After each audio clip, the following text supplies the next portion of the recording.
তিনি বলেন, উস্তাদজি খোদার কসম, মন যে চায় না এমন না, এমন না, এমন না, আমারও মন চায়, আমারও গুনাহ করতে মন চায়। এর যুবক, তোমারও মাঝে মাঝে গুনাহ করতে মন চায়। যৌবনের চাহিদা হলো গুনাহ করা, যৌবনের চাহিদা হলো রাতের অন্ধকারে চুরি করা, যৌবনের চাহিদা হলো বন্ধুদের সাথে গুনার আড্ডায় যাওয়া। এটা যৌবন মানুষকে পাগলা গোরার মতো দৌড়ায়। কিন্তু মালিক ডাক দিয়া বলেন, যুবক রে, ওই যৌবনের পাগলামি যদি তুমি না করো, তুমি যদি পাগলা গোলার লাগাম টেনে ধরো, যৌবনে যদি তোমাকে মসজিদে পাওয়া যায়, যৌবনে যদি আল্লাহর ভয় অন্তরে নিয়ে চলা শিখে যাও, যৌবনে যদি দাওয়াত তাবলীগের সময় লাগাও, যৌবনে যদি মাথায় টুপি পাওয়া যায়, যৌবনে যদি তোমার মুখে দাড়ি দেখা যায়, যৌবনে যদি মুরব্বীদের শ্রদ্ধা করতে পাওয়া যায়, যৌবনে যদি বাপ মার সেবা করতে দেখা যায়, রব্বুল আলামিন তিনি বলেন, ইল্লাল্লাযীনা আমানু ওয়া আমিলুস সালিহাত ফালাহুম আজরুন গায়রু মামনুন। তুমি যখন বৃদ্ধ হবা, আমি আল্লাহ যৌবনের সব আমল বৃদ্ধ বয়সে ঘরে বসায় বসায় আমল নামায় দান করব। ইবাদতের পেনশন, ইবাদতের পেনশন আল্লাহ দান করবেন। যেই যুবককে যৌবনে মসজিদে পাওয়া যাবে, যেই যুবককে যৌবনে ভালো কাজে দেখা যাবে, কোরআন তেলাওয়াতে পাওয়া যাবে, যেই যুবককে মুরব্বীদের সেবা করতে দেখা যাবে, শ্রদ্ধা করতে দেখা যাবে, ওই যুবক বৃদ্ধ বয়সে যখন মসজিদে যেতে পারবে না, তার কোমরে ব্যথা, হাঁটুতে ব্যথা, টক টক টক টক করে করে বান্দা মসজিদে আওয়ার চেষ্টা করে কিন্তু পারে না, মাথা ঘোরায়, ঘরের মধ্যেই নামাজ আদায় করে দেয়, মসজিদের দিকে তাকায় তাকায় চোখের পানি ধরায়। আল্লাহ পাক ফেরেশতাদেরকে বলে, ফেরেশতারা আমার বান্দার আমল নামায় ঘরে নামাজের সওয়াব লিখবা না, কারণ যৌবনে সে মসজিদে নামাজ পড়তো, এখন যদিও সে মসজিদে আসতে পারে নাই, কারণ সে বৃদ্ধ, গায়ে তার শক্তি নাই, শক্তিটা তো আমি আল্লাহই কায়রা নিছি, শক্তিটা তো সে দূর নষ্ট করে নাই। গায়ে যদি শক্তি থাকতো আজও আমার বান্দা মসজিদে যাইতো। অতএব যদিও বান্দা ঘরে শুয়ে ঘরে একা একা নামাজ পড়ে, তবুও তার আমল নামায় মসজিদের জামাতের সওয়াব লিখে দাও। কোরআন তেলাওয়াতের আমল, কোরআন তেলাওয়াতের আমল, ফজরের পরে আল্লাহর বান্দা রেগুলার কোরআন তেলাওয়াত করতো, দাইমি আমল, দাইমি আমল। এখন সে বৃদ্ধ, চোখে দেখে না, কোরআন তেলাওয়াত পারে না। আল্লাহ পাক ফেরেশতাদেরকে বলে, সূরাতুত তিনের তাফসীর খুলে দেখেন, আল্লাহ পাক রব্বুল আলামিন বলেন, ইল্লাল্লাযীনা আমানু ওয়া আমিলুস সালিহাত ফালাহুম আজরুন গায়রু মামনুন। যৌবনের কোন আমল আমি আল্লাহ আটকায় রাখি না, বৃদ্ধ বয়সে জারি রাখি, জারি। তিলাওয়াত করার অভ্যাস ছিল তার যৌবনে, তিলাওয়াত করার অভ্যাস ছিল তার চোখে যতদিন পাওয়ার ছিল, এখন তার চোখে পাওয়ার নাই। রব্বুল আলামিন ফেরেশতাদেরকে বলেন, ফেরেশতারা আমার বান্দা যদিও এখন তেলাওয়াত করতে পারে না, তবুও তার আমল নামায় কোরআন তেলাওয়াতের সওয়াব লিখে দাও। এ যুবক, হাতে ধরি বলি, পায়ে ধরি বলি, রে যুবক, এই যৌবনটা আল্লাহর কাছে কত দামি, তোমারে আল্লাহ কত মায়া করে, কত মায়া করে। একজন বৃদ্ধ মানুষের সেজদা আর একজন যুবকের সেজদা এক হতে পারে না, ঠিক কি না? লা ওয়ারআ কাল কাফি। মায়ার নবী বলেন, যে মানুষটার সুযোগ ছিল অন্যায় করার, এরপরও করে না আল্লাহর ভয়ে, তোমরা মনে রাখবা সে তোমাদের মধ্যে আল্লাহর ওলি হয়ে গেছে। যে যুবকের শক্তি ছিল মসজিদে নাইয়া বন্ধুদের সাথে গুনার আয়োজনে যাওয়ার, যাত্রার প্যান্ডেলে যাওয়ার, ওয়াজের মাহফিলে না আইসা গানের আসর তৈরি করার ক্ষমতা ছিল, পাওয়ার ছিল, শক্তিও ছিল, এরপরও করে না, এরপরও করে না, কয় না আমার আল্লাহকে আমি ভয় পাই, আমার জীবনের প্রতিটা কাজের হিসাব আমার আল্লাহর সামনে আমাকে দিতে হবে। এই ভয়ে যুবক অন্যায় করে না। ওই যুবকের সেজদা আর যে বৃদ্ধ মানুষটা চাইলেও যাত্রার প্যান্ডেলে যাইতে পারবে না, চাইলেও সে গুনার আয়োজন করতে পারবে না, কারণ তার গায়ে শক্তি নাই, তার এরকম এনার্জি নাই, তার এরকম জনবলই নাই। এই দুইজনের সেজদা সমান না। নবী বলেন ওই যুবক যৌবনে আল্লাহর ভয় রাইখা সে মসজিদমুখী হওয়ার কারণে যৌবনেই সে আল্লাহর ওলির তালিকায় নাম লিখে। যেরকম সুবহানাল্লাহ। এজন্যই গায়ের শক্তিটা আল্লাহর কাছে এত বড় নিয়ামত, গায়ের শক্তিটার এত দাম। আমার ভাইয়েরা, বন্ধুরা, যুবক মুবারক করিম তিনি বলেন, ওস্তাদজি ও মালিক বিশ্বাস করো, বিশ্বাস করো, আমি কিন্তু এখনো পর্যন্ত কোন আনার মিঠা, কোনটা তিতা, কোনটা টক এখনো জানি না, কারণ আমি আজও পর্যন্ত মুখে নেই নাই। কারণ এই সবগুলি হলো তোমার পক্ষ থেকে আমার কাছে আমানত। আমাদের সমাজের চেয়ারম্যান মেম্বার যদি মুবারক করিম হয়ে যাইতো তাহলে তো দেশ কত ভালো হয়ে যাইতো। হ্যাঁ কি কন? সব যদি মুবারক করিম হয়ে যাইতো, কিন্তু আমাদের দেশের মুবারক করিমরা আনার একটা দুইটা খায় না, খাইলে গাছ সহ খাইলায়। 10:30 উনি আসবে। আচ্ছা আচ্ছা, ঠিক আছে। মুবারক করিম আনারে হাত দেয় না। আমাদের দেশের দায়িত্বশীলরাও আনার খায় না। কি কর? আনার খায় না। যদি ভাই আল্লাহর গোলাম এইভাবে যদি চলতো, সকলে সমাজ সুন্দর হয়ে যাইতো। এইদিকে মালিক এই কথা শোনার পরই মালিকের চোখ থেকে দর দর করে পানি পড়ে। মালিক কান্দে আর বলতেছে, রে মুবারক কি শুনাইলে রে, কি শুনাইলে? কত বাগানের ভিতরে ঢুকলাম, কত ম্যানেজারকে কত প্রশ্ন করলাম, কতজন আমাকে কত ফল খাওয়াইল, কিন্তু না না, এমন কথা কেউ শুনাই নাই রে মুবারক। কি শুনাইলে? 20 বছরের ভিতরে তুই আমার কোনো আমানতে খেয়ানত করো নাই। ঠিক আছে, আমি তোর উপর খুশি হয়ে আজ তোরে আজাদ করে দিলাম। এই খবর নিয়ে মালিক চলে আসলো বাড়িতে। আয়েশা বিবিকে ডাক দিয়ে বলতেছি, বিবি ও বিবি, আজকের ঘটনা শোনো। মুবারক আমারে কি শুনাইছে গো, কি শুনাইছে, কি শুনাইছে? এই ঘটনা শোনানোর পর মালিক কই, বিবি গো আমি তো মুবারককে আজাদ করে দিছি। বলা মাত্রই বিবি কান্না শুরু করে দেয়। আর বিবি বলতেছে, মালিক ও আমার স্বামী, তুমি ভুল করে ফেলেছো, ভুল করে ফেলেছো। কারণ তুমি জানো না গো, তুমি তো জানো না, তারে আজাদ করে দিলে পরে সে তো তোমার বাগান ছেড়ে চলে যাবে, আর তো তুমি তারে পাবা না। কিন্তু আমার মন বলে, আমার মন বলে, এই মুবারকের ইখলাস আর খোদার ভয় তোমার পুরা ব্যবসার পাহারাদারি করছে। তোমার গোটা ব্যবসাটার পাহারাদার ছিল মুবারকের তাকওয়া। রাতের অন্ধকার নিজের জন্য শুধু আল্লাহর কাছে কাঁদে নাই, সে তোমার জন্য, তোমার ব্যবসার জন্য সে আল্লাহর কাছে রাতের অন্ধকারে কান্নাকাটি করছে। গো স্বামী, না গো স্বামী, তুমি ভুল করে ফেলেছো। এই মুবারককে বিদায় দিলে তোমার ব্যবসায় ধস নামবে, অল্প দিনের ব্যবধানেই তোমার ব্যবসায় লস খাইবা। এতদিন পর্যন্ত তুমি যে ব্যবসায় লাভ করেছো, আমার মন বলে মুবারকের তাকওয়া আর পরহেজগারির কারণে। মহিলাদের বুদ্ধি শুদ্ধি আসেনি না নাই?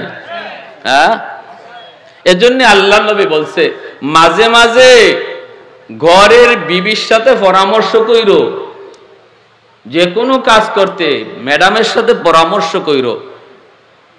যদিও তুমি মনে করো বুদ্ধি শুদ্ধি নাই, কিন্তু মাঝে মাঝে দুই একটা পরামর্শ দিতে পারে যেটা তোমার মাথায় ছিল না। আপনারা দেখুন কথা কইনি নাকি আপনাদের ঘরের ম্যাডাম একবারে নেড়ার টাল? হ্যাঁ, কিছু বুদ্ধি শুদ্ধি আসেনি না নাই? না থাকলে দেশ চালায় কেমনে? পুরুষে চালায়। হ্যাঁ, মহিলাদের বুদ্ধি শুদ্ধি আসেনি না নাই? আরে মিয়া আছে আছে আছে।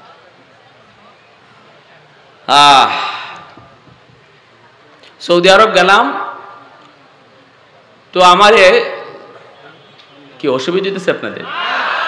সৌদি একজন আমারে জিজ্ঞেস করে বাড়ি কোথায়? আমি বললাম বাংলাদেশ। বাংলাদেশ এই কথা বলার পরে সে আরবিতে আমারে যা বলছে বাংলা আপনাদেরকে বলি, বলছে তোগো বাংলাদেশে বেটা মানুষ আসেনি। আমি মনে মনে কই মা এগু দুই ভাই মাথে দিয়ে চিন্তার মাঝে পড়ে গেলাম যে ঘটনাটা কি। আমি বললাম কেন বেটা মানুষ তোমার চোখে লাগে না? আমি কি বেটি না বেটা? আমি বেটি না বেটা? হয় না, এজন্য বলি নাই। বলছি যে প্রধানমন্ত্রী একবার উঠে মহিলা, নামে মহিলা, আবার উঠেও মহিলা, তোমরা পুরুষ মানুষ কই? উঠা নামা যা সব দুইজনের মধ্যে। আমি তাদের সমালোচনা করতেছি না, মানে তার কথাটা বলতেছি। তো আমি বললাম যে ভাই এখন বুঝো আমাগো দেশের মহিলা কেমন। তুমি দেখো বেটা মানুষ নাই, মহিলাই যদি এমন হয় বাংলাদেশের বেটা মানুষ কেমন তুমি একটু হিসাব করে বুঝো। যাই কোনো রকম হের কাছ থেকে পাশ কাটলাম। তো কি বুঝলাম? মহিলাদের সাথে পরামর্শ করার নির্দেশ নবী দিচ্ছেন, আল্লাহ নবীও পরামর্শ করছেন। সব সময় শুধু খালি ঘরের মধ্যে রাগ আর চেঁচামেচি করবেন। আবার কোন কোন ফ্যামিলিতে দেখা যাবে স্বামী শুধু স্ত্রীর কথায় উঠে আর বসে। চিত্র দুইটাই খারাপ। গ্রামের চিত্র হলো ম্যাডাম স্বামীরে মনে হয় যেন আজরাইলের মতো ভয় পায়। আর শহরে বন্দরের চিত্র আমরা দেখি ম্যাডাম বাজারে আগে আগে ঘুরে আর বেটা মানুষ পিছনে ব্যাগ লইয়া টানে। অনেকে বুঝেই না এর স্বামী না আর কিছু, মানে কোনো কথা স্ত্রীর অনুমতি ছাড়া সংসারে চলেই না। দুটাই খারাপ। আল্লাহ রসুল বলছেন মধ্যম পন্থা। নবীজি বলেন তোমার স্ত্রীর সাথে তোমার সম্পর্ক হবে দুইটা। কয়টা? জোরে বলেন, ভালো করে শুনলেন। স্বামী স্ত্রীর মধ্যে সম্পর্ক কয়টা? এক হলো নবী বলেন তুমি মনে রাখবা সে তোমার মাহবুবা, সে তোমার প্রেমিকা। স্ত্রীরে নবী প্রেমিকা বলছেন। তাহলে বোঝা গেল প্রেম বিয়ার আগে না পরে? ওগলে মাতে না, বুঝি সমস্যা আছে। প্রেম বিয়ার আগে না পরে? সবাই একমত তো? এটা আল্লাহর নবীর কথা, সাবধান একটু বুঝে কইেন। নবীজি বলছেন এক নাম্বার স্ত্রীর সাথে তোমার সম্পর্ক হলো সে তোমার মাহবুবা, বাংলায় হলো প্রেমিকা। কেন বলছেন নবী? এজন্য বলছেন মাঝে মাঝে তোমার স্ত্রী তোমার সাথে অভিমান করবে, মাঝে মাঝে তোমার স্ত্রী তোমার সাথে একটু রাগ গুসা করবে। প্রেমিকা যেমন প্রেমিকের সাথে অভিমান করলে, রাগ গুসা করলে সে মারে না, হাত তুলে না, বরং আদর করেই গুসা ভাঙায়। ঠিক কিনা জোরে কর? তারে আরেকটু মহব্বত কইরা নরম ভাষায় মিষ্টি মিষ্টি কথা, কিছু পাম পট্টি দিয়া, কিছু আসেনি না নাই, কিছু পাম পট্টি দিয়া, সবই তো পামপট্টি, সবই তো পামপট্টি। যতগুলা গান প্রেমের গান বানাইছে দেখবেন একটারও কোনো বাস্তবতা নাই। 1 মিনিট না দেখলে বলে হে মইরা যায়। গানের মধ্যে আছে না এমন কলি? কয়টা মরছে না দেখে? 1 মিনিট না দেখে হ্যাঁ, সব খালি পাম আর পাম, বাতাস আর বাতাস। এইভাবে আল্লাহ নবী বলেন এটা বিয়ার আগে না বিয়ার পরে। স্ত্রী যদি মাঝে মাঝে রাগ করে গোসা করে তো তুমিও এরকম কিছু বাতাস দিও, কিছু পাম পুম দিও, দিয়া তার খুশি, তার রাগটা ভাঙ্গাও। কারণ তোমার সাথে তার সম্পর্ক হলো তুমি তার প্রেমিক আর সে তোমার প্রেমিকা। ঠিক আছে? আরেকটা সম্পর্ক রয়ে গেছে। এখন যদি এটা কইয়ে নবী বাদ দিয়া দিতেন তাহলে প্রেমিকা যেমন মাথা তুলতে লাফায় এইভাবে লাফাইতো। নবী আবার নামাইছেন। দ্বিতীয় সম্পর্কটা নবী বলেন তোমার সাথে তার সম্পর্ক হলো তুমি হলে হাকিম আর সে হলো মাহকুমা। এক, তুমি হলে হাবিব, সে তোমার মাহবুবা। আরেকটা সম্পর্ক হলো তুমি হাকিম আর সে তোমার মাহকুমা। মানে সে তোমার সে অধীনস্থ, তুমি তার অধীনস্থ না, বরং সে তোমার অধীনস্থ। অতএব সবসময় মনে রাখবা তার কথায় তুমি চলবা না, বরং তোমার কথা তারে চালানোর চেষ্টা করবা। বুঝে আসছে ভাই? হ্যাঁ। আর আমরা প্রত্যেকে ঢাকা শহরের এরা শুধু একটা লইয়া আছে, হাবিব আর মাহবুবা, প্রেমিকা আর স্ত্রী আমার প্রেমিকা, অতএব যা কইব আমি তা কালে শুনবো, উনি আগে আগে হাঁটবো, আমি পিছে পিছে দৌড়াইমু। দ্বিতীয় সম্পর্কের খবর নাই। আর গ্রামে আছে দ্বিতীয় সম্পর্ক, হাকিম আর মাহকুমা। যখন কি থেকে হাওয়ার থেকে আসে স্বামী, হাতে যেমন লাঠি থাকে, এই লাঠি নিয়ে ঘরে ঢুকে যদি একটু পানি দিতে দেরি হয় অথবা রান্না একটু দেরি হইতেছে, তখন গরু ফিটাইছে যেটা দিয়া ইডে দিয়ে ওই বিসমিল্লাহ তারা শুরু করে দেয়। আসেনি না নাই? হ্যাঁ, একটা ছোট্ট একটা মজাক কর্ম ঘটনা বলবো, একটা কিচ্ছার মতো আর কি বলবো। এই দুইটা কত বিপজ্জনক দেখেন। যদিও ঘটনাটা আমি বলতেছি এটা আমাদের জন্য শিক্ষণীয়, যে আসলে আমরা কিভাবে এতেদাল করব, ফ্যামিলিগত বিষয়টাকে আমরা কিভাবে মেনটেন করব, স্বামী স্ত্রীর মধ্যে কি সম্পর্ক নিয়ে আমরা চলবো, দুটোটাই দরকার। এক স্বামী স্ত্রীর কথায় খালি চলে, স্ত্রীর এত ভয় পায়, স্ত্রী যা কয় তা। এখন সে বাজার থেকে মাছ নিয়ে এসে 800 টাকা, 800 টাকার মাছ আনার পর বাড়িতে আনে, আর মনে মনে ভাবে বাড়িতে যাওয়ার পরে যদি মাছ দাম জিজ্ঞেস করে, তাহলে যদি বলি 800, তাহলেই শুরু হয়ে যাবে ঝড় তুফান টর্নেডো। কইব হাই হাই এত টাকা পাইলা কই, হ্যাঁ তুমি এত দাম দিয়ে মাছ আনতে তোমারে কে কইছে, কত কথা কয়, যা আছে কপালে। জিগানো মাত্রই কয় মাছের দাম 500, মাছের দাম। এটারও একটা অনুমতি আছে শরীয়তে।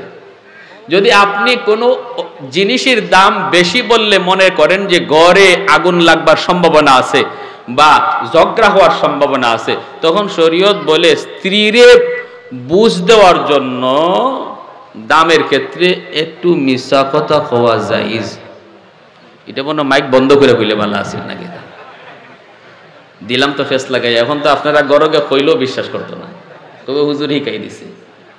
আপনি যদি বুঝেন শাড়ির দাম 1000 টাকা কইলে ঘরে তুফান শুরু হইব, সে বলবে যে তোমার প্যান্ট শার্ট কিনো তুমি 2000 টাকা দিয়া, 3000 টাকা দিয়া, আর আমার শাড়ি লই এসো 800 আর 1000 দিয়ে, তোমার শাড়ি তুমিই পরো। যদি এমন কয় তাহলে ঘরে যাইয়েই বলবা শাড়ির নাম 2000। হয়েছে নি কাম? 3 জায়গায় মিথ্যা কথা বলা যায়, যার মধ্যে এটা একটা, বাকিটা কইলাম না। আর এজন্য বেচারা মাছের দাম 800 কয় 500, ঘর ঠান্ডা রাখার জন্য, পরিবেশ ঠান্ডা রাখার জন্য। এই বইলা গেছি গে জুম্মায়, নামাজ পড়ে আইসা দেখে অর্ধেক মাছ নাই। জিজ্ঞেস করে মাছ কোথায়? কয় পাশের বাড়ির ভাবি আসছিল, ভাবি আইসা কয় তোমাদের ভাই আজকে এত মাছ নিয়ে আইলো, এত সুন্দর মাছ, হাই হাই দাম কত? কয় দাম তো ভালো দিয়ে আনছে 500 টাকা। কয় ভাবি আজকে আমাদের ঘরে মাছই নেই, তোমার ভাইয়ে বুঝলেই গেছে, ভাবি একটু অর্ধেক মাছ দিয়া দাও না, অত মাছ একদিনে খায়া কি করবা, অর্ধেকটা দিয়া দাও, তোমার আমি 250 দিয়া দেই। কয় ঠিক আছে, আমারও এত মাছ লাগে না, তুমি 250 দিয়া বাকি অর্ধেকটা লইয়া যাও। 250 টাকা দিয়ে অর্ধেক মাছ দিয়া দিছে। এই কথা যখন স্বামীরে শোনায়, স্বামী কয় হায় রে আমার কপাল, হায় রে আমার কপাল। কয় কি হয়েছে? কয় কি হয়েছে আর কইও না, তুমি তো দিলা আমারে 250 লস করিয়া। কয় কি? কয় মাছের দাম তো 800। কয় তুমি আমারে 500 কইছো? কয় তোমার ডরে, তোমার ডরে, তোমার ডরে। উস্তাদে হাসা কথা, কোনো হাসা কথা কওয়া যায় না, কোনো সত্য কথা কওয়া যায় না, উঠতে একটা লাফ মেরে বউ এই ডরে কইছিলাম 500, হইছে নি লস। তো এইরকম ভাবে যে সমস্ত স্বামীরা স্ত্রীরে এরকম সবসময় লাঠির আগায় রাখবেন, ঘরে গিয়া দেখবেন মাঝে মাঝে 250 করে 300 করে নাই। আরেক গ্রামের এলাকায় স্ত্রী স্বামীরে মানে আজরাইলের মতো ভয় পায়, কিছু থেকে কিছু হইলেই লাঠি। ডাক্তারে পরীক্ষা দিছে স্বামীরে, যাও প্রস্রাব পরীক্ষা। সে প্রস্রাব কইরা বোতলের মধ্যে বাথরুমে রাখছে স্বামী, সকালবেলা ডাক্তারের কাছে নিয়ে যাবে, টেস্ট করবে। এই ফাঁকে স্ত্রী বাথরুমে ঢুকছে আর পা লাগিয়া তার বোতলে প্রস্রাব পড়ে গেছে। এখন তো মহিলা ভয়ে অস্থির, হাই হাই হাই হাই রে, কি করলাম রে, আমার যে জামাইয়ের জামাই, ওরে বাপরে, যদি যায় কই তোমার প্রস্রাব ফালাই দিছি, আবার একটু প্রস্রাব করে রাখো, এটা তো মানতই না, বরং লাঠিও আমার ফিট অফ পড়তে পারে, তো তার দরকার নাই পেস লাগাইবার, আমার প্রস্রাব ঢুকাইতে রাখি। এখন তাই সকালে গেছেন প্রস্রাব পরীক্ষা করার জন্য, রিপোর্ট দেওয়ার পর ডাক্তারে একবার রিপোর্টের দিকে তাকায়, আরেকবার তার চেহারার দিকে তাকায়, বড় বড় চোখে তাকায়। কয় স্যার আপনি আমার দিকে এইভাবে তাকাইতেছেন, রিপোর্টে কি কয়, আমি বাঁচবো না মরমু স্যার? কয় বাঁচবাই না মরবাই এটা তো আমার চিন্তাই, আমি ভাবতেছি তুমি বেটা না তুমি বেটি। কয় স্যার কি হয়েছে স্যার? কি হয়েছে আর কি? আমার রিপোর্টে কয় তোমার পেটে 7 মাসের বাচ্চা। তো আমি দেখতেছি তুমি বেটা না বেটি, 7 মাসের বাচ্চা হইলে তো বেটি হওয়ার কথা, সেরাই তো কয় বেটা। ইন্না লিল্লাহ। সরি এতদিন গেল এক ভাই, এখন আইসে আরেক ভাই। এই যে এখানে একটা ফেস লাগলো, এটাও কেন? ওই যারা স্ত্রীরে সব সময় এরকম ভাবে লাঠির আগায় রাখছেন, মাঝে মাঝে পেটে বাচ্চাও নেওয়া লাগতে পারে, সাবধান করে দিলাম। তাহলে এটাও চলবে না। ওই শহরের পিছে পিছে স্ত্রীর পিছে পিছে হাঁটা আর স্ত্রীর কথা সংসার চলা, এটাও চলবে না। নবী বলেন সম্পর্ক দুইটা, এক হলো হাবিব আর মাহবুবার, আরেক হলো হাকিম আর মাহকুমার। এই দুই সম্পর্ক চলবে। ঠিক আছে না ভাই? আমার ভাইরা বন্ধুরা, তাহলে আসুন এবার শুরু হয়ে দিন। তো এই কথা বলতেই মোবারক করিমের এই হালতটা যখন মালিক তার স্ত্রীরে শোনাইছে, স্ত্রী বলতেছে স্বামী আমার মন বলে তুমি দ্রুত যায় মোবারক করিমের থামাও, যদি সে চলে যায় তাহলে তোমার ব্যবসা লাটে উঠবে। ওগো স্বামী যদি বাঁচতে চাও তাহলে যায় মোবারক করিমরে আটকাও এবং সমস্ত বাগানের চিফ ম্যানেজার তারে বানায় দাও। মালিক দৌড়ে এসে কই মোবারক স্বাধীন করে দিয়েছি, যে যাওয়ার জন্য নয় বাবা, আজ থেকে তুমি শুধু এক বাগানের ম্যানেজার নও, আজকে থেকে তুমি হলে চিফ ম্যানেজার, সমস্ত বাগানের ম্যানেজার হলে তুমি। মোটা অঙ্কের বেতন ধার্য করলো। বেশ কিছুদিন পর তার উপযুক্ত মেয়েটাকে বিয়ে দেওয়ার জন্য উপযুক্ত একটা পাত্র তালাশ শুরু করে দিল মালিক। মোবারক করিমরে জিজ্ঞেস করে মোবারক আমার মেয়েটা উপযুক্ত হয়েছে, বলো তো কেমন পাত্র লাগবে? মোবারক করিম তিনি তো নবীর খাঁটি ওয়ারিস, তিনি তো আল্লাহওয়ালা, তিনি কয় নবী তো বলেছেন তুনকাহুল মারআতু লিআরবাইন লিহাসাবিহা ওয়া লিজামালিহা ওয়া লিমালিহা ওয়া লিদীনিহা ফাজফার বিযাতিদ্দীন। মায়ার নবী বলেন মানুষ 4টা জিনিস দেখে বিয়ে করে, এক হলো বংশ দেখে বিয়ে করে, আরেকটা হলো সৌন্দর্য দেখে বিয়ে করে, আরেকটা হলো মাল দেখে বিয়ে করে, আবার কেউ কেউ দিনদারি দেখে বিয়ে করে। ফাজফার বিযাতিদ্দীন, নবী বলেন তোমরা দিনদারিকে প্রাধান্য দাও, দিনদারিটাকে তোমরা বেশি প্রাধান্য দাও। খালি মাল দৌলত দেখে বিয়ে করতো খ্রিস্টানেরা, ইহুদিরা মাল দৌলত দেখে বিয়ে করে, সুন্দর খালি সুন্দর দেখে বিয়ে করে খ্রিস্টানরা, খালি বংশ গৌরব দেখে বিয়ে করে আরবের মক্কার কাফির কুফাররা, আর দিনদারি দেখে বিয়ে করে মুসলমান ইমানদাররা। ভাইরা বন্ধুরা, মোবারক করিম কয় দিনদারি দেখে একটা ছেলে বের করেন, যেই ছেলে হবে নামাজি, যেই ছেলে হবে মা ভক্ত বাবা ভক্ত, এমন একজন দিনদার ছেলে দেখে মেয়েকে বিয়ে দেন। 1 বছর পার হয়ে যায়, মালিক জিজ্ঞেস করে মোবারক তুমি কোন ছেলে পাইছো নি রে? নবীর হাদিস মোতাবেক ছেলে পাইছো নি? মোবারক করিম কয় আমি পাই নাই। এইবার মালিক স্ত্রীর সাথে পরামর্শ করে, স্ত্রী গো নবীর হাদিস মোতাবেক যদি ছেলে পছন্দ করতে হয় তাহলে আমাদের কাছে একমাত্র ছেলে মোবারক। মোবারকের কাছেই দিনদারি রয়েছে। 20 বছরের ভিতরে যেই যুবক একবারের জন্য বাগানের কোনো ফল মুখে দেয় নাই, হাত দিতেই দেখে আল্লাহ তাকায় রয়েছে, সুবহানাল্লাহ, হাত দিতেই দেখে মালিক তাকায় রয়েছেন। এই যুবকের চেয়ে বড় পরহেজগার, এর চেয়ে বড় আল্লাহওয়ালা কে হতে পারে? তার সাথে বিয়ে দাও।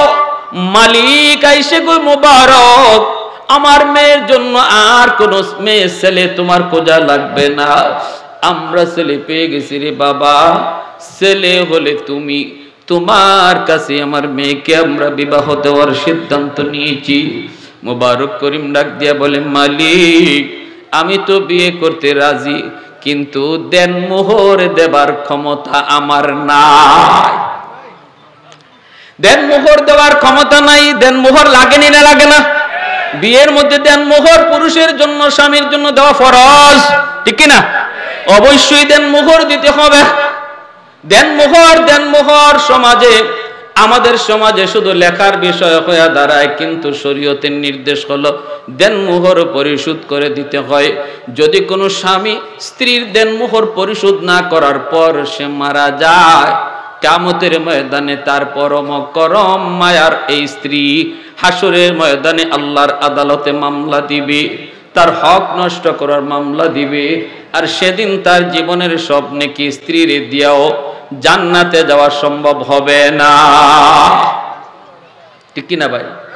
তাহলে ইনি বলতেছে আমার দেনমোহর দেওয়া সম্ভব না। মালিক কয়, কের দেনমোহরের চিন্তা করো তুমি, আমার সব সম্পদ তোমার নামে লিখে দিয়ে দিলাম। তাহলে শরীয়তে ছেলে যদি, পাত্র যদি দেনমোহর দেওয়ার ক্ষমতা না থাকে, তাহলে এর বিধান আল্লাহ, এর বিধান আল্লাহ জানাইছেন, শুরু করে এর বিধান আল্লাহ জানাইছেন, হ্যাঁ, যে তুমি একটা ব্যবস্থা করো। ছেলের জন্য যদি দেনমোহর দেওয়ার ব্যবস্থা না থাকে, আল্লাহ এর বিধান জানাইছেন, তুমি সাহায্য চাও। কিন্তু আমাদের সমাজে দেখি উল্টা। আমাদের সমাজে যত মানুষ মসজিদে দাঁড়ায় সাহায্য চায়, সব হলো মেয়ের বাপ, ঠিক না? আল্লাহ কিছু ছেলের বাপে যদি ছেলেরে বিয়া করানোর সময় মোহর দেওয়ার ক্ষমতা না থাকে, তাহলে সে মানুষের কাছে সাহায্য চাইতো, অথবা তার বিকল্প ব্যবস্থা করত, অথবা বাদী বিয়ে করত।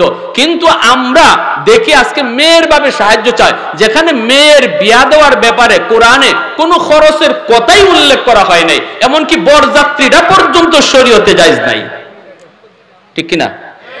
এটা আওয়াজ আসতে হইব, এটা আমি জানি না, যতই কোন এটা আওয়াজ আসতে হইব। 500-600 লোক লিয়ে বরযাত্রী যাইবেন, কত ইচ্ছা মনের, হুজুর এটা আবার কি ওয়াজ শুরু করলো, বরযাত্রী যাওন যাইব না?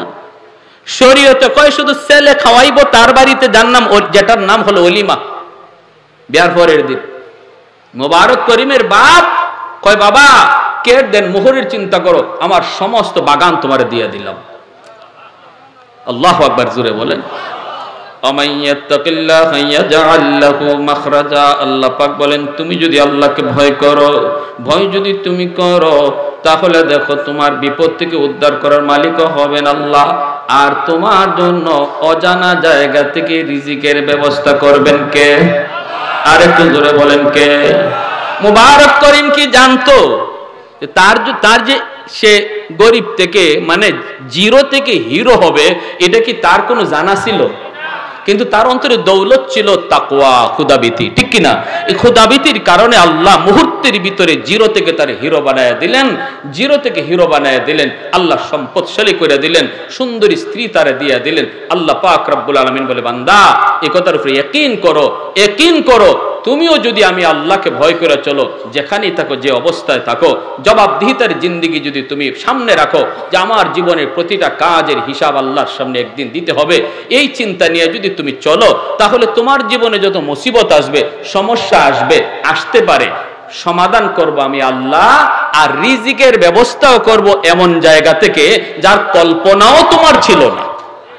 সুবহানাল্লাহ, জোরে বল। এই মাদ্রাসা আমাদেরকে ওই জীবনের শিক্ষা দেয়, জবাবদিহিতার জীবন শিখায়, যে না দুনিয়া, এই দুনিয়া পরেই শেষ, না তা না, মরলেই শেষ তা না, মরার পরে আমার একটা জীবন রয়েছে, যেই জীবনটা হলো জবাবদিহিতার জিন্দেগি। এটা কোরআনের শিক্ষা। আমার ছেলেরে যদি মাদ্রাসায় পড়াই, নাতিটারে যদি মাদ্রাসায় পড়াই, তাহলে সে ওই জবাবদিহিতামূলক জিন্দেগি নিয়ে গড়ে উঠবে, সমাজের মানুষকে ওই জীবনের কথা সে বুঝাবে। মাদ্রাসা শিক্ষা বন্ধ হয়ে যাবে, যদি কোরআনে আলোচনা বন্ধ হয়ে যায়, তাহলে মানুষ বেপরোয়া হয়ে যাবে, যা পাবে তা খাবে, তখন আল্লাহর কাছে হিসাব দেওয়ার চিন্তা তার মাথায় থাকবে না, তার জীবনের মাঝে আর গরু, ছাগল, হাঁস, মুরগি এর মধ্যে কোনো তফাৎ থাকবে না। তাহলে মাদ্রাসা শিক্ষার দরকার আছে না নাই? কোরআনের শিক্ষা কারা কারা চাই, একটু হাত তুলে আল্লাহকে দেখায়। আল্লাহ তুমি কবুল করো, জোরে বলি আমিন, আমিন, আরো জোরে বলি আমিন। আমার ভাইয়েরা, বন্ধুরা, আকাশের অবস্থা বেশি ভালো না, এরপরে প্রধান অতিথিও আমাদের চলে আসবেন অল্প সময়ের ভিতরে। ভাইরা বন্ধুরা, কওমি মাদ্রাসা সরকারের কোনো সাহায্যে চলে না, চলে এলাকার মানুষের সহযোগিতায়, ঠিক না? হ্যাঁ, দারুল দেওবন্দ প্রতিষ্ঠাই হয়েছে এই উসুলের উপরে যে কওমি মাদ্রাসা শুধু আল্লাহর উপরে ভরসা করবে, আর এর সহযোগী হবে জনগণ, এলাকাবাসী। হাসরের ময়দানে একজন মানুষকে দেখেই একজন হাফেজে কোরআন দাঁড়ায় যাবে, খুব আল্লাহ আমি জান্নাতে পরে যাব, লোকটারে চিনি লাগে। আল্লাহ বলবেন কেমনে চিনো? আল্লাহ চিনে ফেলছি, এই লোকটা আমি যে মাদ্রাসায় পড়ে হাফেজ হইছি, এই মাদ্রাসায় একদিন নিজের মাথায় করে এক বস্তা চাউল নিয়ে আইছিল। ও আল্লাহ, ওই লোকটারে চিনে ফেলছি যে আমার মাদ্রাসায় 1000 টাকা দিছিল। নবী বলেন দেওয়ার সময় সে এই লোকটারে দেখে নাই, কিন্তু আল্লাহ হাসরের মাঠে চিনাইয়া দিবে। জোরে কন্যা সুবহানাল্লাহ। যতজন লোক মাদ্রাসার সহযোগী হবে, প্রত্যেকটা লোককে ওই মাদ্রাসার তালেবে এলেম যাদেরকে আল্লাহ পাক হাসরের ময়দানে ভিআইপি আসনে বসায়া ভিআইপি মেহমান বানায় জান্নাতে নেবে, তারা প্রত্যেকটা সহযোগিতাকারীরে চিনে কিবা আল্লাহ সে তো আমার সহযোগীকারী ছিল, যদি সে সহযোগিতা না করত আমি বসার জায়গা পেতাম না। আল্লাহ সে যদি সহযোগিতা না করত আমার খানার ব্যবস্থা হইতো না। আল্লাহ ওই ব্যবস্থাগুলি পাওয়ার কারণে আমি তোমার কালামকে আমার সিনায় নিতে পারছি। মালিক আমি তারে ছাড়া জান্নাতেই যাব না। যেরকম সুবহানাল্লাহ, আল্লাহ আমি তারে ছাড়া জান্নাতেই যাব না। রব্বুল আলামিনের কাছে সুপারিশের মাধ্যমে ওই সমস্ত সহযোগী মানুষকে সে সুপারিশ করে আল্লাহর তৈরি জান্নাতে নিয়ে যাবে। এই সহযোগী সংগঠনে, সহযোগী দলে, সাহায্যকারী দলে আমরা কারা কারা থাকবা নিয়ত আছে? একটু হাত উঠে আল্লাহরে দেখান। দুই হাত। আল্লাহ আমাদের প্রত্যেকের দুনো হাতকে তুমি কবুল করো। আল্লাহ যার যত সাধ্য আছে সাধ্য মোতাবেক তোমার ওই নবীর বাগানে একজন সহযোগীদের তালিকায় নাম লেখাইবার তৌফিক দান করো। একজন ভাই বলেন সবার আগে, হুজুর ইনশাআল্লাহ আমি 50,000 টাকা আমার এই নবীর বাগানে আমার আম্মার নামে আমার আব্বার নামে আমি ইনশাআল্লাহ দান করব। আল্লাহ যেন আমার আব্বা আম্মার কবরে দানের খবরটা পৌঁছে দেয়। আল্লাহর নবী বলে সন্তান যখনই বাপমার নামে দান করে সাথে সাথেই দানের খবর আল্লাহ তাদের কবরে পৌঁছায়, আর তখন কবরে ঈদের মতো আনন্দ বয়ে যায়। আল্লাহ পাক রব্বুল আলামিন তিনি বলেন ওয়া মাইয়াত্তাকিল্লাহ, যে আল্লাহকে ভয় পায়, যে মানুষটার জীবন এই কথার উপরে চলে, আমার হাঁটা আমার আল্লাহ দেখেন, আমার ঘুমটাও আমার আল্লাহ দেখেন, আমার ব্যবসাটাও আল্লাহ দেখেন, আমার জীবনের প্রতিটা কদম আমার আল্লাহর চোখের সামনে। যেই মানুষটার অন্তরে আল্লাহর ভয়, না অন্যের মাল চুরি করতে গেলেও দেখে আল্লাহ তাকায় রইছে, সাথে সাথে হাত ফিরায় নেয়, ঠিক কিনা? মদের বোতল হাতে নেওয়ার পরে দেখে মালিক তাকায় আছেন, সাথে সাথে হাত থেকে মদ ফালা দেয়। আল্লাহ পাক রব্বুল আলামিন বলেন যেই মানুষটা এইভাবে আমি আল্লাহকে ভয় করে চলে, ইয়াজআল লাহু মাখরাজা, তার জীবনের যত সমস্যা আসবে সবগুলি সমস্যা থেকে বের হওয়ার একটা দুইটা পথ নয়, অগণিত পথ আমি আল্লাহ খুলে দিব। সমস্যা মানুষ তোমার আসবেই, সমস্যা তোমার সামনে আসবেই। দুনিয়ার প্রতি চলতে যাওয়ার সময় কত সমস্যায় তুমি জর্জরিত হবারে গোলাম, একটা দুইটা নয়, সমস্যা তোমার সামনে আসবেই। মানুষ হিসেবে জন্ম নিয়েছ, সুখ দুঃখ তোমার সামনে আসবেই। দুনিয়ার জীবন, মানুষের জীবন হলো এমন, এই জীবনে মানুষ সুখে দুঃখে বড় হয়, কখনো সুখ কখনো দুঃখ, আবার কখনো দুঃখ আবার পরেই সুখ। আসেনি না নাই? সুখ দুঃখ নাই একমাত্র জীবন, যে জীবনে খালি সুখ দুঃখ বলতে নাই জান্নাত, আর যে জীবনে খালি দুঃখ সুখের লেশ মাত্র নাই, এ জীবনের নাম জাহান্নামের জীবন। আর দুনিয়া একটি মিশ্রিত জায়গা। এই দুনিয়া নামক জায়গায় ইন্না মাআল উসরি ইউসরা, কখনো তুমি বিপদে পড়বা, কখনো তোমাকে বিপদ থেকে উদ্ধার করবে কে? আরো জোরে বলেন কে? ওয়া মাইয়াত্তাকিল্লাহা ইয়াজআল লাহু মাখরাজা ওয়া ইয়ারযুকুহু মিন হাইসু লা ইয়াহতাসিব। এজন্য ভাইরা বন্ধুরা, আল্লাহ পাক রব্বুল আলামিন বলে, বান্দা তুমি যদি আমি আল্লাহকে ভয় করে চলো, সর্বহালতে যদি তুমি জানো আমি আল্লাহ তোমাকে দেখতেছি, যেই মানুষটার অন্তরে এই ফিকির থাকবে আল্লাহ আমাকে দেখে, সে মাপে কম দিবে না, মা বাবার সাথে বেয়াদবি করবে না, ব্যবসা বাণিজ্যে মিথ্যা কথা বলবে না, জমির আইল কাটবে না। কেউ যদি নাও দেখে, দেখেন আমার আল্লাহ, এই ফিকির যার অন্তরে আছে রে যুবক, সে কোনোদিন মানুষের চোখের আড়ালেও আইল কাটবে না। ঠিক কিনা? জমির আইল কাটা আসেনি না নাই? মাপে কম দেওয়া আসেনি না নাই? মিথ্যা বলা সমাজে আসেনি না নাই? যেই মানুষটা মনে করবে না আমার আল্লাহ আমাকে দেখেন, টেবিলের নিচ দিয়েও সে কখনো ঘুষ নিবে না, টেবিলের নিচ দিয়েও সে কখনো ঘুষ দিবে না। সে মনে করবে কেউ না দেখলো দেখেন আমার আল্লাহ, রাতের অন্ধকারও ডাব চুরি করবে না। কারণ যুবকের অন্তরে ভয়, কেউ দেখে না রে দোস্ত, তুমি আমাকে নিয়ে গেছো কেউ দেখে না, অন্ধকার কিন্তু দেখেন আমার আল্লাহ। ঠিক কিনা? জুলাইখা ইউসুফ নবীকে বলেছিল, ইউসুফ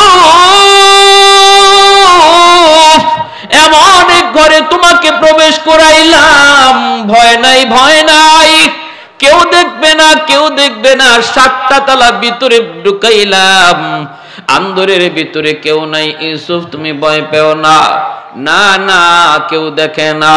কিন্তু আল্লাহর পয়গম্বর ইউসুফ আলাইহিস সালাম বলেছিলেন, জুলাইখা কেউ না দেখলেও দেখেন আমার আল্লাহ। এই কথা বলতেই জুলাইখা তার শোকেসের উপরে সাজানো ছিল একটা মূর্তি, এই মূর্তির মুখটাও কাপড় দিয়ে দেবতার মুখটা ঢেকে ফেলেছে জুলাইখা। আর কই এই যে দেখো, খোদাও দেখতো না। নাউজুবিল্লাহ জুরে। তোমাদের খোদার মুখ ঢাকা যায় কাপড় দিয়া, কিন্তু মুসলমান যারে খোদা কয় তার মুখ ঢাকার ক্ষমতা, আরো জোরে ক্ষমতা কারো আছে? না না না। এই চিন্তাটা মাথার ভিতরে রেখে যেই যুবক চলল না, রাতের অন্ধকার জিনা বেবিচারে গেল না। রব্বুল আলামিন কয়, তোমার দুনিয়ার জীবনও কখনো কখনো বিপদ আসবে, কখনো কখনো তোমার জীবনে মুসিবত আসবে, এটা দুনিয়ার বৈশিষ্ট্য, দুনিয়ার বৈশিষ্ট্য। বান্দা যদি তুমি ওই রকম মুত্তাকি নিজেরে বানায় চলতে পারো, চেয়ারম্যান হয়েছ, কখনো গম চুরি তুমি করো না, কারণ গম চুরির সুযোগ ছিল, এরপরও করো নাই, জনগণ দেখে না, দেখেন কে? মেম্বার হয়ে টিন চুরির সুযোগ ছিল, এমপি হইয়া রাস্তার টাকা মাইরা খাওয়ার সুযোগ ছিল, এরপরও তুমি করো নাই, জনগণের সম্পদ আমি খাইতে পারবো, জনগণ দেখবে না, সরকারও টের পাবে না, প্রশাসনও দেখবে না, কিন্তু তোমার অন্তরে আমি মাওলার ভয় ছিল। আল্লাহ তো দেখতেছেন, আল্লাহ তো দেখতেছেন, আমার খালিক মালিক তিনি তো সব দেখেন। এই ভয়ে তুমি যখন নিজের হাতকে হারাম থেকে বাঁচায় রাখছো, আমি আল্লাহ তোমার বিপদের সময় একটা দুইটা নয়, অগণিত পথ তোমার উদ্ধারের বের করে দিব। আলহামদুলিমান কদ্দার খাইরাও ওয়া খাবালা। প্রশংসা করব কার? আওয়াজ আসতে হইছে, একটু জোরে বলেন কার? আওয়াজ আরো জোরে, প্রশংসা কার?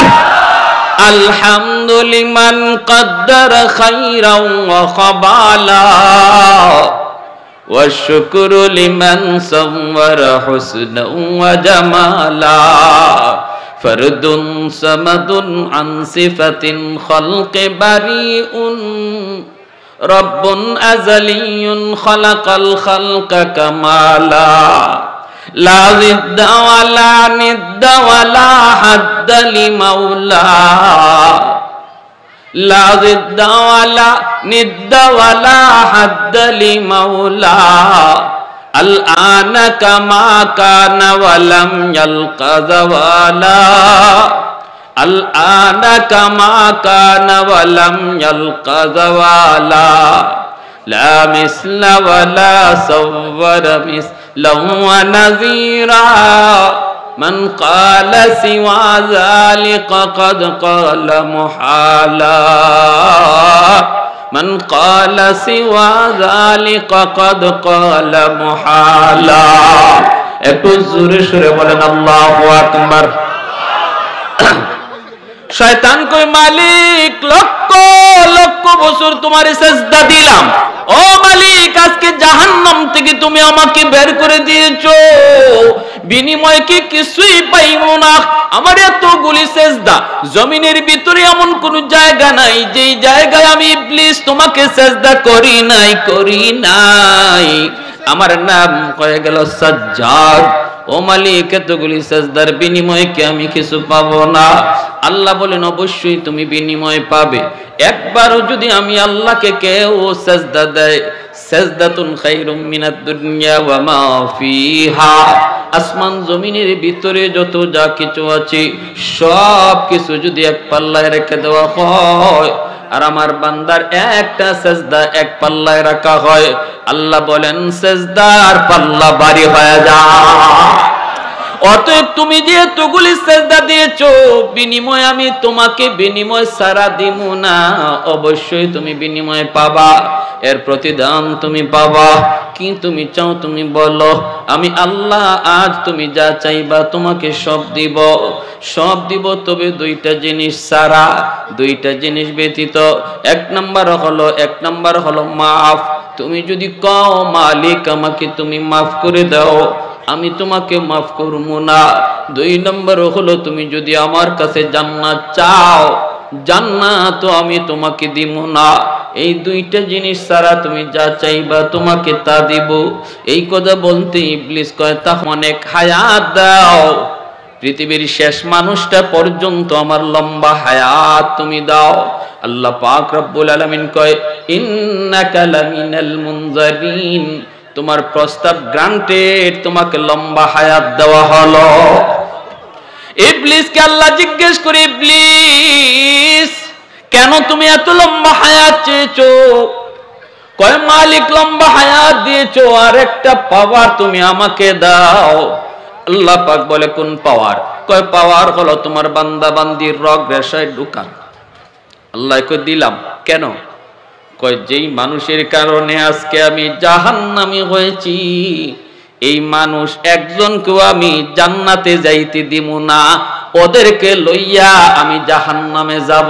নাউজুবিল্লাহ, জোরে কর। আদমকে সিজদা না দেওয়ার অপরাধী তো আজকে আমি জাহান্নামী। তো ঠিক আছে, এই বনি আদম কেমনে জান্নাতে যায় আমি ইবলিস দেখব। সুম্মা লাআতিয়ান্নাহুম মিন বাইনি আইদিহিম ওয়া মিন খালফিহিম ওয়া আন শামাইলিহিম।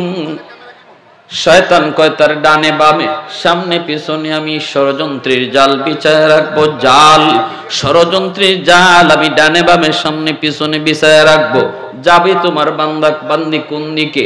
আল্লাহ পাক কয় ইল্লা ইবাদাকা মিনহুমুল মুখলাসিন, কিন্তু তুইও জেনে রাখ আমার যে বান্দার অন্তরে ইখলাস থাকবে, আমার যে বান্দা মুখলেস হবে, তার কোনো ক্ষতি তুই করতে পারবি না, কোনো অসওয়াসাই কোনো কাম হবে না।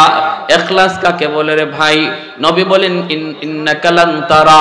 আল্লাহ নবী বলেন ইখলাস বলা হয় তুমি এমন ভাবে ইবাদত করো, এমন ভাবে ইবাদত করো যেন আল্লাহ তোমাকে দেখেন।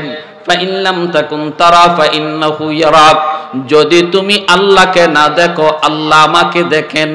এই চিন্তা নিয়ে যেই মানুষটা চলে, নবী বলেন তার ভিতরে ইখলাস আছে, আর শয়তান তারে হাজার ষড়যন্ত্র করেও ক্ষতি করতে পারবে না। আল্লাহ আমাকে দেখেন, আল্লাহ আমাকে দেখেন, আল্লাহ আমাকে দেখেন। এই মনের ভিতরে, যার ভিতরে ইচ্ছা থাকবে, যার দিলের ভিতরে এই ধরনের ইয়াকিন থাকবে, চলার পথের গতি যার এমন হয়, মায়ার নবী দয়ার নবী বলেন তার নাম হলো মুখলিস। আল্লাহ বলেন সে ইবলিসের ষড়যন্ত্র থেকে বেঁচে গেল। ভাইরে এ ভাই, একটা ঘটনা বলি, আল্লাহ আমাকে দেখেন, এই চিন্তা দিলের ভিতরে থাকলে মানুষ কত পরিবর্তন হয়।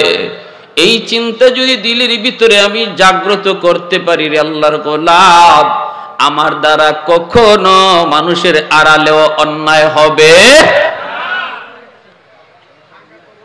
প্রসিদ্ধ মুহাদ্দিস আব্দুল্লাহ ইবনে মুবারক রাহমাতুল্লাহি আলাইহি, এত বড় মুহাদ্দিস, 6 মাস হাদিস পড়ান, 6 মাস তিনি জিহাদে কাটান। আব্দুল্লাহ ইবনে মুবারক রাহমাতুল্লাহি আলাইহি বাবার নাম ছিল মুবারক করিম। ওই মুবারক করিম তিনি অনেক বড় আল্লাহওয়ালা, অনেক বড় বুজুর্গ, কিন্তু তিনি ছিলেন একটা বাগানের মালিক। বাগানের মালিক না, কিন্তু মালিকের পক্ষ থেকে একটা বাগানের মালি ছিলেন, একটা বাগানের ম্যানেজার ছিলেন, ম্যানেজার। এই বাগানটা তিনি পাহারাদারি করতেন, তার কাছে জিম্মাদারি দিয়ে রাখছেন মালিকে। আর মালিকে মাঝে মাঝে বিভিন্ন বাগান পরিদর্শন করতে যায়। কথাগুলি বুঝেননি? মনোযোগ আছে সবার? সবার আছে ইনশাআল্লাহ? এ বাবা বসো। মুবারক করিম একটা বাগানের ম্যানেজার। মালিক বিভিন্ন বাগান বিভিন্ন সময় পরিদর্শন করতে যায়। দীর্ঘদিন পর মালিক মুবারক করিমের বাগানে গেল, যে মুবারক করিমকে ডাক দিয়া বলতেছে, মুবারক, তোমার বাগান থেকে একটা আনার আমাকে খাওয়াও। মুবারক করিম আব্দুল্লাহ ইবনে মুবারক রাহমাতুল্লাহি আলাইহির বাবা, তিনি যে বাগান থেকে একটা গাছ, আনার গাছ থেকে তিনি 2টা আনার পেড়ে আনলেন, আইনা মালিকের হাতে বুঝাই দিলেন। মালিক আনার কাটা মুখে নিয়ে আর খেতে পারলো না। এত তিতা, এত তিতা, এত তিতা, মুখ থেকে ফালা দেয়। এইবার মালিক জিজ্ঞেস করি, মুবারক, এতদিন পরে তোমার বাগানে আসলাম, চাইলাম আমি 2টা আনার, কিন্তু তুমি আমাকে দিলা তিতা তিতা তিতা। তুমি কি আমাকে মিষ্টি আনার দিতে পারলা না? মুবারক করিম বলতেছে, মালিক, খোদার কসম আমি জানি না এই গাছের আনার যে তিতা, এটা আমি জানি না। আল্লাহু আকবার। মালিক কই, মুবারক তুমি কও কি? আজকে 20 বছর আমার বাগানের মালি, আমার বাগানের ম্যানেজার, 20 বছরের ভিতরে কোন গাছের ফল মিষ্টি, কোন গাছের ফল তিতা, কোন গাছের ফল টক, এটাও তুমি বুঝলা না। কি কও তুমি? আমারে কে বুঝাইতে চাও?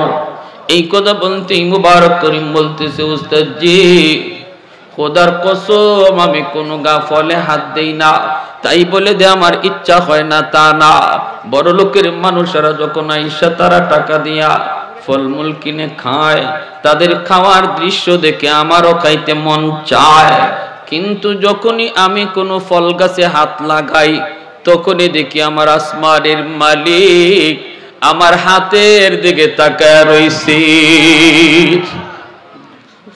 যখনই আমি ফল গাছে কোনো ফলে হাত লাগাই, তখনই দেখি আসমানের মালিক আমার দিকে তাকায় রইছেন।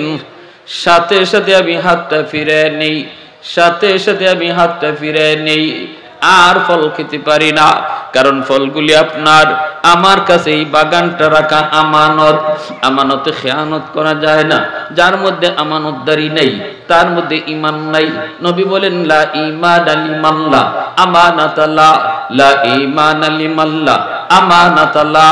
যার ভিতরে আমানতদারি নাই তার ঈমান নাই।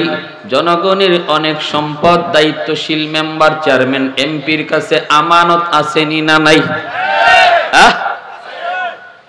আল্লাহ নবী বলেন, আমানতে যে খেয়ানত করে তার ঈমান নাই, ঈমান নাই। নাউজুবিল্লাহ, জোরে কর, ঈমান নাই, ঈমান নাই।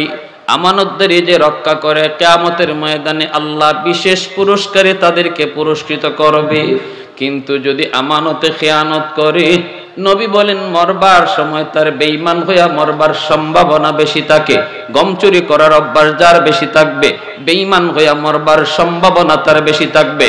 টিন চুরি করার অভ্যাস যার থাকবে, বেঈমান হইয়া মরবার অভ্যাস তার থাকবে। রাস্তা টাকা মাইরা খাওয়ার অভ্যাস যার থাকবে, বেঈমান হইয়া মরবার সম্ভাবনা তার বেশি থাকবে। আমি মৌলবীর কথা নাকি নবীর কথা? আরে কুজুরা বলেন কার? মায়ার নবী বলেছেন, মায়ার নবী। এজন্য ভাই মনে রাখবা, দায়িত্ব বহুত বড়, আল্লাহর পক্ষ থেকে নিয়ামত। দায়িত্ব বহুত বড় নিয়ামত, আল্লাহ সবাইকে দেয় না। মাঝে মাঝে দায়িত্ব দিয়ে আল্লাহ কাউকে পরীক্ষা নেয়, ঠিক কিনা? আমানতদারি রক্ষা হয় কি হয় না? সম্পদ দিয়ে আল্লাহ ধনীদেরকে পরীক্ষা নেয়, দায়িত্ব দিয়ে আল্লাহ এমপির পরীক্ষা নেয়। এমনি ভাবে মাঝে মাঝে গরিবরে আল্লাহ পাক বিপদে ফেলায় ও বিপদে পরীক্ষা নেয়। আমরা সবাই দুনিয়া নামক এই পরীক্ষার হলে পরীক্ষায় আছি। সবাই পরীক্ষার হলে, ধনীও পরীক্ষা দেয়, গরিবও পরীক্ষা দেয়, মেম্বারও পরীক্ষা দেয়, জনগণও পরীক্ষা দেয়, কিন্তু এক একজনের প্রশ্ন এক এক রকম, ঠিক কিনা?